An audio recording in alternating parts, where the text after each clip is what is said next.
Këta janë 4 njerëzit që duhet falësh në jetën tënde. Fal prindrit e tu. Qofshin gjallë apo jo. Qofshin përpjekur apo jo mjaftueshëm, ata të sollën në këtë botë. Dhe ti, duke u kapur fort me thonjë dhe me dhëm pas asaj që nuk mundën të japin, do të mbetesh thjesht i ngecur, si një fëmijë i parritur. Falenderoj për atë që mundën të të ofrojnë dhe lëre pjesën tjetër. Ata bën aq sa mundën. Nëse i fal, ti jep një shans vetes për të bërë burr apo grua e rritur. 2. Fal personat që i ke dashur. Ata që janë larguar e që nuk mundën të gjeni një pikë takimi me ty. Uroju paqe.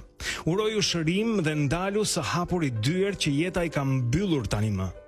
Po e përsëris, ndalu së hapur i dyert që jeta i ka mbyllur tani më. 3. Fal të gjithë të tjerët që të kanë lënduar.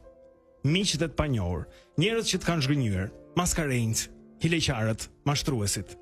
Jeta është e mbushur me ndodhi dhe njerëz të ndryshëm që na lëndojnë ndonjëherë me qëllim e ndonjëherë pa vedije. Mund të jetë një koleg që të ka zënë rrugën në karrierë, një mik që të ka tradhtuar, një afërm që ka qenë i padrejtë me ty.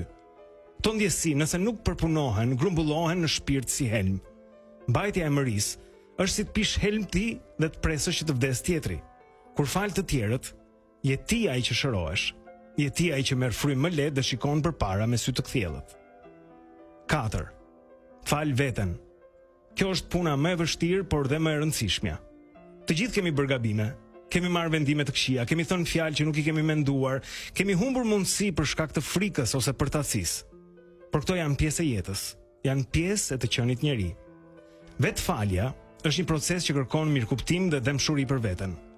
Ti nuk je i njëjti njeri kur ishe kur bëre atë gabim. Je rritur, ke mësuar, ke reflektuar.